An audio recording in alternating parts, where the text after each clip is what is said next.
नमस्कार दोस्तों, चलिए शुरुआत करते हैं फैक्टराइजेशन यानी कि गुणनखंड की। देखिए, गुणनखंड होते क्या हैं, सबसे पहले इसको समझिए। तो जो बेसिक डेफिनेशन बनेगी फैक्टराइजेशन की, ठीक है, वो ये बनेगी और इंग्लिश में देखेंगे तो ये बनेगी। देखिए है क्या, वह संख्या जो दी गई संख्या को, ठीक है, पूर्णतः विभाजित कर दे, वह दी गई संख्या का गुणनखंड कहलाती है। बोलने का मतलब क्या है उस चीज़ को समझिए, ठीक है। जैसे सपोज मेरे पास एक नंबर है 35। अब देखिए, ये जो 35 है ये किस किस से कंप्लीटली डिवाइड हो जाएगा, पूरी पूरी बार डिवाइड हो जाएगा, ठीक है। सबसे पहले ये होगा 1 से, 1 से ये पूर्णतः विभाजित हो जाएगा, पूरी पूरी बार डिवाइड हो जाएगा, ठीक है। दूसरा ये डिवाइड होगा 5 से, ठीक है, 5 7 जा 35। तीसरा ये डिवाइड होगा 7 से, और चौथा ये खुद से डिवाइड होगा।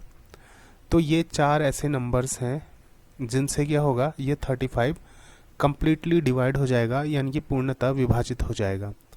तो ये जो चारों के चारों नंबर्स हैं ना, ठीक है, ये चारों के चारों नंबर्स क्या होते हैं, फैक्टर्स होते हैं, ठीक है। फैक्टर्स यानी कि,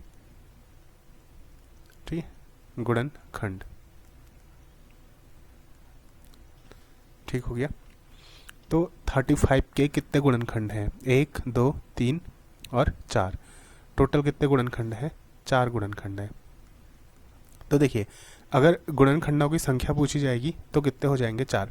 अभी मैं आप लोगों को ये गुणनखंडों की संख्या निकालना सिखाऊंगा, क्योंकि देखिए 35 एक छोटा नंबर है, ठीक है। तो इसके 4 गुणनखंड निकल गए, यानी कि 4 फैक्टर इसके निकल गए, ये तो आसान है। अब मान लो अगर हमारे पास एक बड़ा सा नंबर है, ठीक है, जैसे अगर मैं बोलूँगा, चलो मान लीजिए 240 है, हालांकि ये भी छोटा है लेकिन फिर भी 35 के कंपैरिजन में बड़ा है। इसके कितने गुणनखंड होंगे, तो आप कैसे निकालेंगे, आप हर एक नंबर से उसको डिवाइड करके देखेंगे, फिर उसको काउंट जो क्या करेंगे, तो उसमें तो बहुत टाइम लग जाएगा, ठीक है। तो यहाँ पे को हमारा जो गुणनखंडों की संख्या है, ठीक है, गुणनखंडों की संख्या निकालने के लिए, गुणनखंडों की संख्या, ठीक है, गुणनखंडों की संख्या निकालने के लिए एक फार्मूला होता है।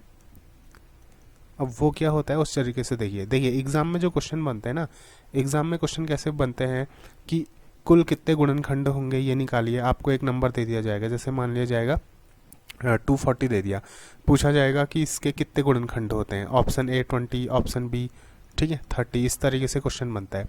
तो देखिए, गुणनखंडों की संख्या निकालने के लिए एक फॉर्मूला होगा।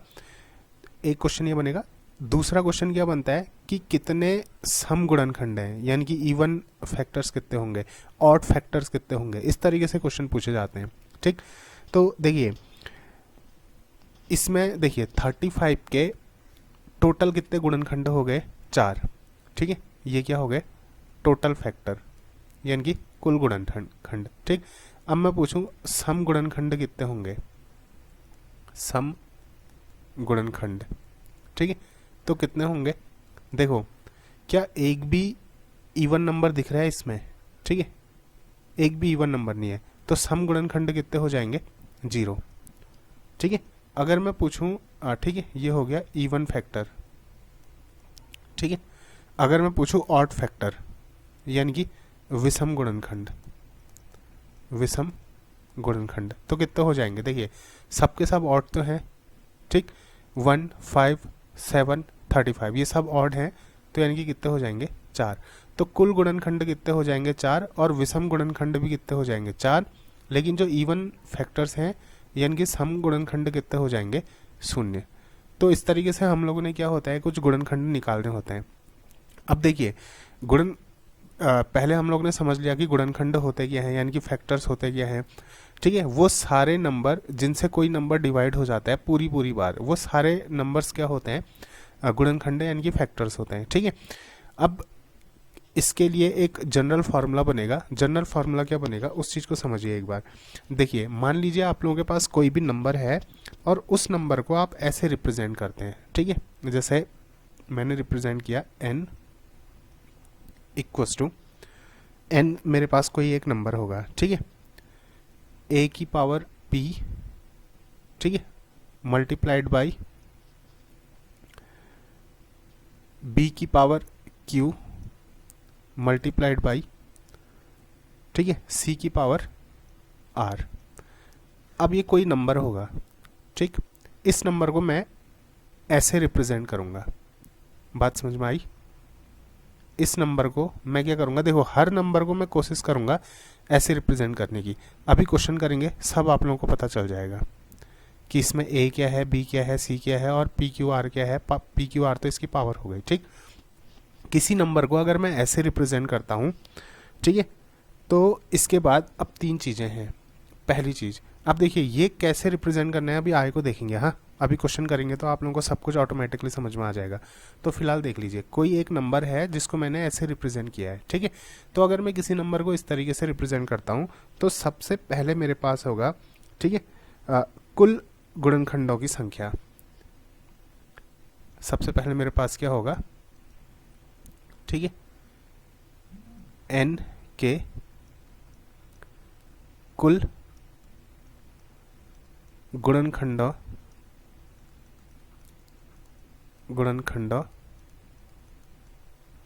की संख्या, ठीक है, n के कुल गुणनखंडों की संख्या। तो वो कैसे निकलेगी, ये होती है गुणनखंडों की संख्या इक्वस टू, ठीक है, ये निकलेगा आप लोगों का, देखो p plus 1 into q plus 1 into, ठीक है, इंटू r प्लस 1। तो ये होगा आप लोगों का, देखिए कोई नंबर है जिसको मैंने कैसे रिप्रेजेंट किया, ऐसे दिखाया, a की पावर p इंटू b की पावर q इंटू c की पावर r। तो n के कुल गुणनखंड यानी कि टोटल फैक्टर्स, ठीक है, कुल गुणनखंड मतलब टोटल फैक्टर्स। टोटल फैक्टर्स कितने निकलेंगे, ऐसे निकलेंगे p plus 1 into Q plus 1 into r plus 1, ठीक है, ये चीज़ याद रखनी है। दूसरा इसमें आएगा n के, ठीक है, सम गुणनखंडों की संख्या, सम यानी कि इवन, ठीक है, इवन फैक्टर्स, इवन, ठीक है, गुणनखंडों की संख्या। तो ये कितना निकलेगा, देखिए इसके लिए जो बनेगा फॉर्मूला, ये बनेगा p, ठीक है, p into q plus 1 into r plus 1, ठीक है, बात समझ में आई? कोई नंबर अगर मैं ऐसे रिप्रेजेंट करूंगा तो उसके कुल गुणनखंड कितने बनेंगे, इतने बनेंगे, ठीक है, कुल गुणनखंड कितने बनेंगे, p plus 1 into Q plus 1 into r plus 1। और उसके सम गुणनखंड यानी कि इवन जो आप लोगों के फैक्टर्स बनेंगे वो कितने बनेंगे, p into Q plus 1 into r plus 1, ठीक। और तीसरा जो बनेगा वो बनेगा n के विषम यानी कि ऑड, ठीक है, गुणनखंडों की संख्या,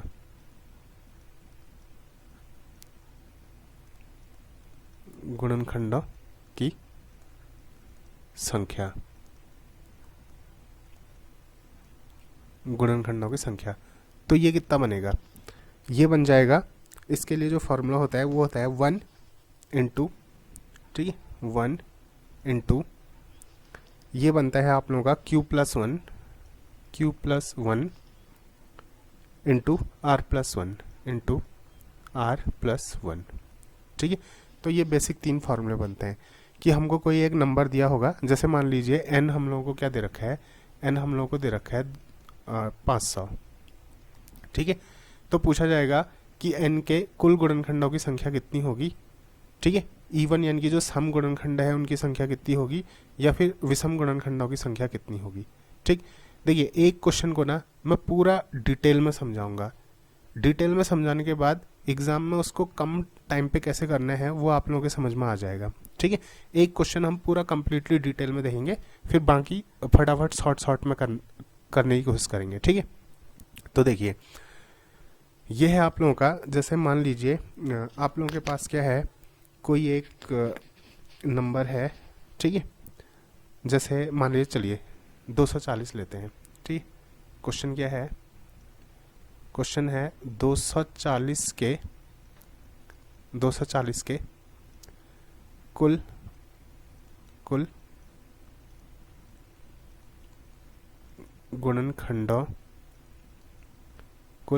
गुणनखंडों की संख्या क्या होगी, ठीक है। कुल गुणनखंडों की संख्या क्या होगी। जैसे मान लीजिए ऑप्शन ए, ठीक है, 20, ऑप्शन बी 30, ऑप्शन सी 15 और ऑप्शन डी, ठीक है, 10। तो इस टाइप का कुछ क्वेश्चन है। मान लीजिए कि 240 के कुल गुणनखंडों की संख्या क्या होगी, टोटल कितने फैक्टर्स होंगे 240 के। अब देखिए, अब यहाँ पे को प्रॉब्लम क्या है उस चीज़ को समझना आप लोग एक बार। अब मैं 240 के, जैसे मैंने इससे पहले 35 के निकाले थे ना, ठीक है, 35 के क्या क्या थे, 35 किस किस से डिवाइड होता है, 1, 5 से डिवाइड होता है, 7 से डिवाइड होता है, ठीक है, 35 से डिवाइड होता है। तो 35 के केस में तो ठीक था, किस किस से डिवाइड होता है, 1, 5, 7 और 35, यानी कि 4 ही नंबर से डिवाइड हो रहा है। अब 240 तो बहुत सारे ऐसे नंबर होंगे ना जिनसे डिवाइड होगा, सबको छांटते रहोगे क्या। अब देखिए, मान लीजिए 240 है, वो 1 से तो डिवाइड होगा ही होगा, 2 से भी डिवाइड होगा। अब 3 से चेक करना पड़ेगा आप लोगों ने कि डिवाइड हो रहा है नहीं हो रहा है। 3 8 जा 24 0, तो यानी कि 3 से भी डिवाइड होगा। फिर आपने 4 से चेक करना पड़ेगा, ये 4 से भी डिवाइड होगा। फिर 5 से चेक करना पड़ेगा, ठीक है, ये 5 से भी डिवाइड होगा। फिर 6, 7, ऐसे 240 तक जितने भी नंबर हैं आप लोगों ने क्या करना पड़ेगा, यानी कि 240 का हाफ 120, ठीक है, 120 तक आप लोगों ने चेक करना पड़ेगा कि ये डिवाइड हो रहा है नहीं हो रहा है। तो ये प्रक्रिया अपने आप में क्या होती है, बहुत लंबी हो जाती है, ठीक है। तो इसलिए क्या है कि हम अपना जो काम है वो थोड़ा शॉर्ट करेंगे। काम कैसे शॉर्ट करेंगे उस चीज़ को देखो। इसमें करना क्या है ना, मैं 240 को मैं इस रूप में लिखूंगा। 240 को मैं मान लूंगा n, 240 क्या है, n है, ठीक है। अब मैंने इसको इस रूप में लिखना है, जैसे मैंने अभी आप लोगों को लिखाया था ना, a की पावर p इंटू, ठीक है, b की पावर q इंटू c की पावर r। ऐसे है, a into B into C, उसकी power p into Q into R. Short में आप लोग ये बोल सकते हो। तो मैंने क्या करना है, 240 को ऐसे लिखना है सबसे पहले। तो मैं 240 को ऐसे लिखूंगा कैसे, उस चीज़ को एक बार समझना। देखो 240 को ऐसे लिखने के लिए ना आप लोग क्या करिए कि ये जो 240 है, ठीक है, ये जो आप लोगों के पास 240 है, 240, ठीक है, इसको मैं क्या करता हूँ, देखिए इसको मैं डिवाइड करता हूँ। देखो सबसे पहले किससे डिवाइड होगा, सबसे पहले ये डिवाइड होगा, एक मिनट रुकना, यहाँ लिखने के लिए थोड़ी सा स्पेस कम बच जाएगा, ठीक, इसको यहीं पे को करते हैं। देखिए 240 है, इसको मैं क्या करूँगा ना, 2 से भाग देता हूँ सबसे पहले, ठीक है। 2 से कितनी बार भाग जाएगा, 2 1 जा 2, 2 2 जा 4, 2 0 जा 0, ठीक है। फिर ये अगेन 2 से डिवाइड होगा, 2 6 जा 12 0। फिर ये अगेन 2 से डिवाइड होगा, 2 3 जा 6 0। फिर ये अगेन 2 से डिवाइड होगा, 2 15 टाइम्स। अब ये किससे डिवाइड होगा, अब ये 3 से डिवाइड होगा, 3 5 जा 15। अब ये किससे डिवाइड होगा, 5 से डिवाइड होगा, 5 1 जा 5, ठीक है। इस तरीके से मैंने क्या किया, डिवीज़न किया। अच्छा ये टेढ़ा टेढ़ा हो गया, चलो कोई बात नहीं, ठीक ही है। देखो 2 से इसको डिवाइड किया 120, 2 से 60 बार गया, फिर 2 से 30 बार गया, फिर 2 से 30 कितनी बार जाएगा, 15 बार जाएगा। फिर ये 15 किससे जाएगा, 3 से जाएगा, 3 5 जा कितना होता है 15, और 5 1 जा कितना होता है 5, ठीक। तो ये जो 240 है ना, अब मैं 240 को कैसे लिखूंगा उस चीज़ को देखिए।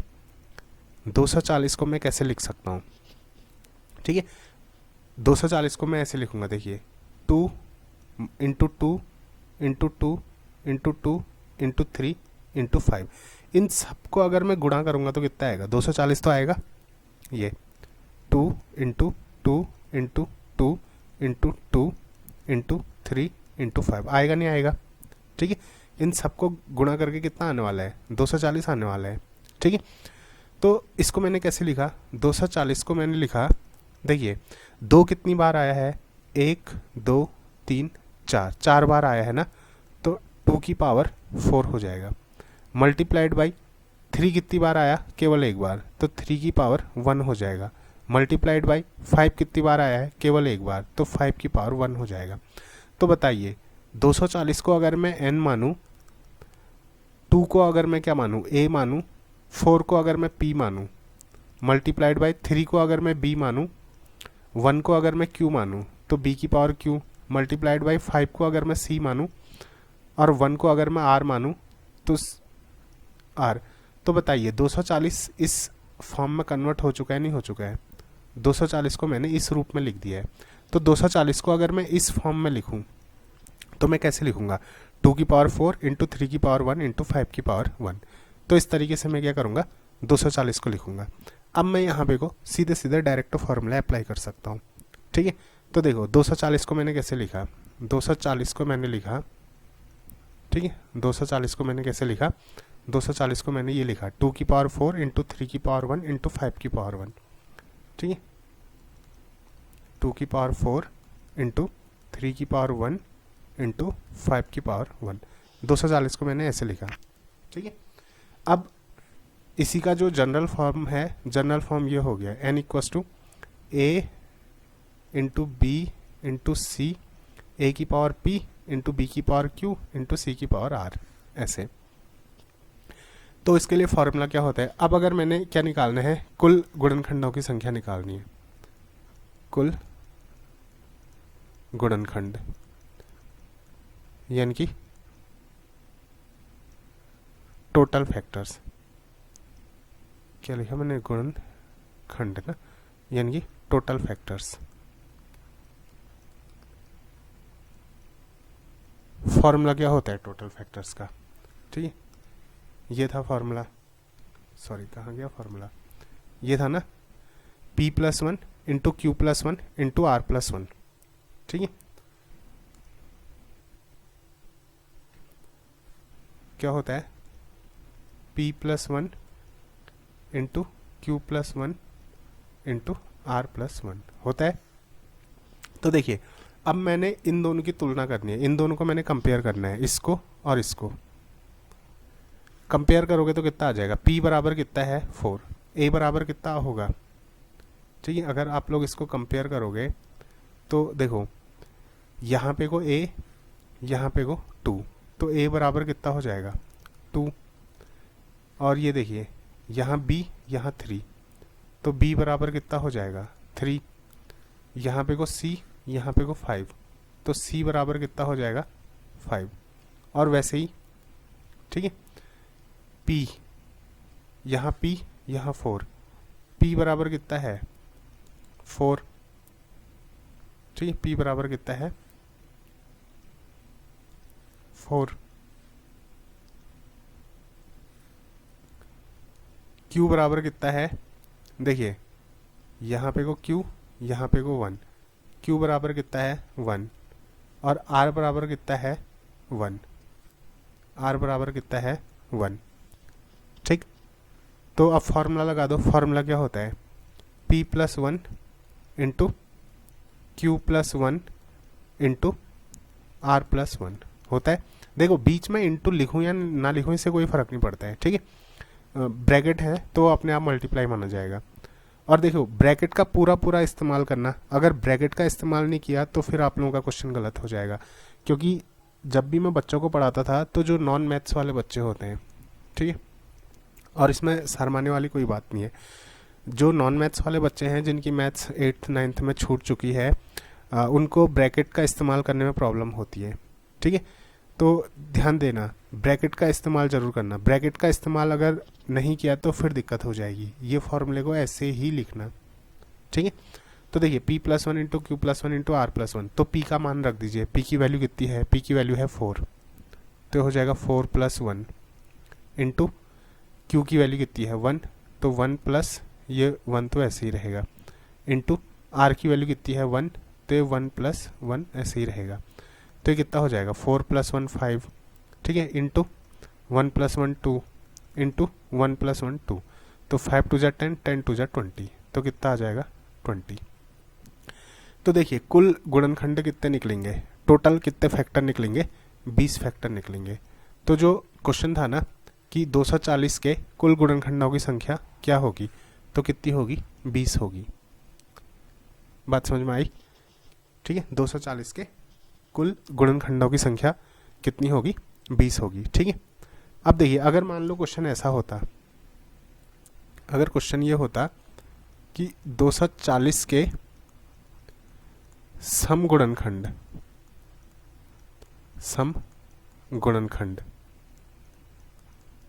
की संख्या, ठीक है, सम गुणनखंड की संख्या क्या होगी, तो अब देखिए इसको कैसे सॉल्व करेंगे। सम गुणनखंड की संख्या निकालनी है ना, तो सबसे पहले तो वही चीज़ मैं 240 को कैसे लिखूंगा, ठीक है, 240 को मैं इस रूप में लिखूंगा, किस रूप में, n बराबर, ठीक है, a into B into C इसकी power p into Q into R. और मैंने कैसे लिखा था 240 को, 240 को ऐसे लिखा गया था, ये कैसे, 2 की पावर 4 इंटू 3 की पावर 1 इंटू 5 की पावर 1। तो 240 बराबर कितना हो जाएगा, 2 की पावर 4 इंटू 3 की पावर 1 इंटू 5 की पावर 1। अब हमने निकालना है सम गुणनखंड। तो सम गुणनखंड का जो फॉर्मूला होता है, ठीक है, इवन फैक्टर, सम गुणनखंड का फॉर्मूला क्या होता है, देखिए यहाँ पे को लिखाया था मैंने, ठीक है, ये है सम गुणनखंड का formula, p into Q plus 1 into R plus 1, ठीक है, p into Q plus 1 into R plus 1, p into Q plus 1 into R plus 1, ये फॉर्मूला है।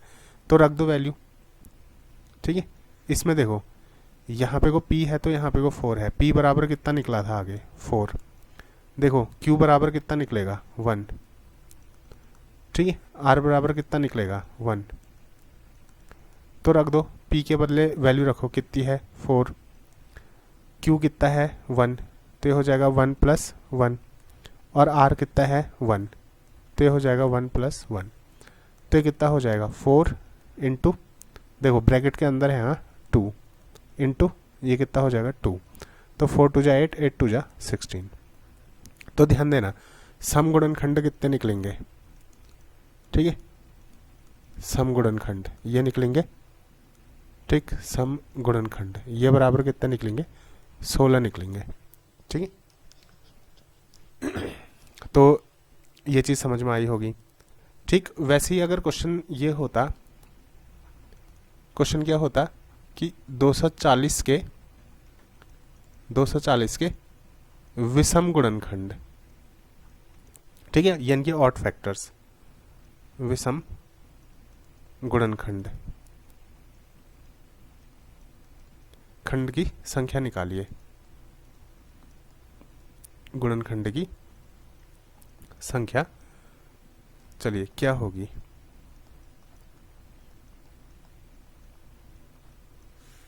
तो देखो 240 के विषम गुणनखंडों की संख्या क्या होगी, फिर अभी फॉर्मूला लिखा था, पहले तो मैं 240 को कैसे लिखूंगा, 240 बराबर 2 की पावर 4 इंटू 3 की पावर 1 इंटू, ठीक है, 5 की पावर 1, और ये किस रूप में है, n बराबर a into B into C उसकी power p into Q into R. तो अब हम लोग ने फॉर्मूला लगाना पड़ेगा विषम गुणनखंड वाला, ठीक है, विषम गुणनखंड यानी कि ऑड फैक्टर, गुणनखंड खंडों की संख्या। तो क्या होता है विषम गुणनखंडों की संख्या का फॉर्मूला, ठीक है, ये सबसे पहले बताया था मैंने, यहाँ पे को था नहीं, इससे पहले, हाँ ये देखिए n के विषम गुणनखंडों की संख्या, फॉर्मूला क्या होता है 1 into Q plus 1 into R plus 1, ठीक है, 1 into Q plus 1 into R plus 1। तो विषम गुणनखंडों की संख्या क्या होती है, ठीक है, विषम गुणनखंडों की संख्या क्या होती है, 1 इंटू Q+1 इंटू R+1। ठीक, ये क्या होती है, विषम गुणनखंडों की संख्या होती है।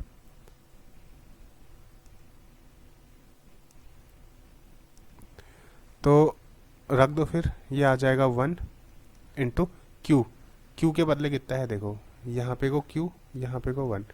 इससे पहले अभी निकल चुका था वैसे भी, Q बराबर 1, R बराबर भी 1। तो कितना है 1, Q के बदले 1 रख दिया, प्लस ये वाला 1 ऐसे ही रहेगा, ब्रैकेट का भरपूर यूज़ करना।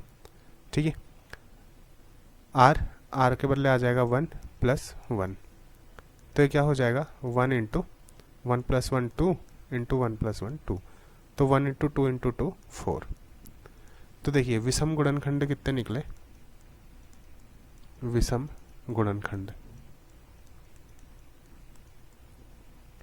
ठीक है, विषम गुणनखंड कितने निकले, 4। सम कितने निकले थे इससे पहले, तो ये क्वेश्चन कंप्लीट हो गया। 240 के हमने कुल गुणनखंड भी निकाल लिए और सम गुणनखंड भी निकाल लिए और विषम गुणनखंड भी निकाल लिए। कुल कितने निकले थे, कुल गुणनखंड निकले थे कितने, 20। सम कितने निकले थे, सम गुणनखंड यानी कि इवन फैक्टर कितने निकले थे, 16। और विषम गुणनखंड कितने निकले थे, ठीक है, 4। तो इस तरीके से हम क्या करते हैं, सम गुणनखंड, विषम गुणनखंड और ठीक है कुल गुणनखंड निकालते हैं।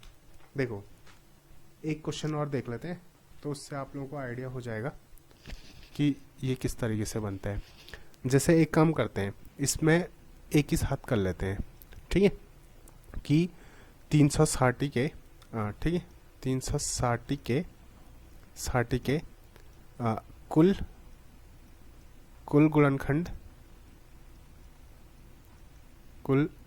गुणनखंड कॉमा सम तथा विषम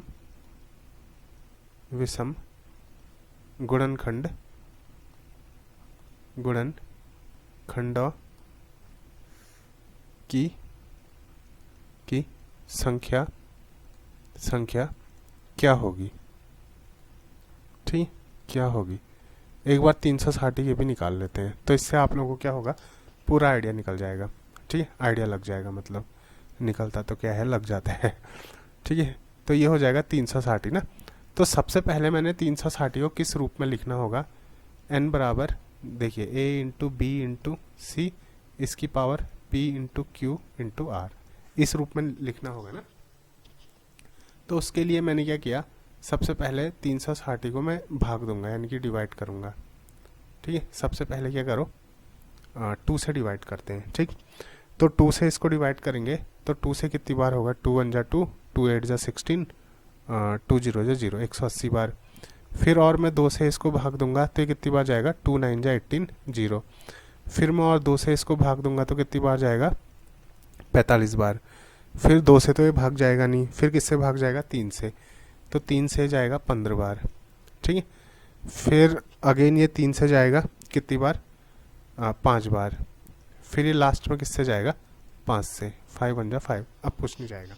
तो अब मैं 360 को कैसे लिखूंगा, 360 को मैं लिखूंगा, देखो 2 गुणा 2 गुणा 2, ठीक है, इंटू 3 इंटू 3 इंटू 5। तो यानी कि 2 into 2 into 2 into 3 into 3 into 5 लिखा।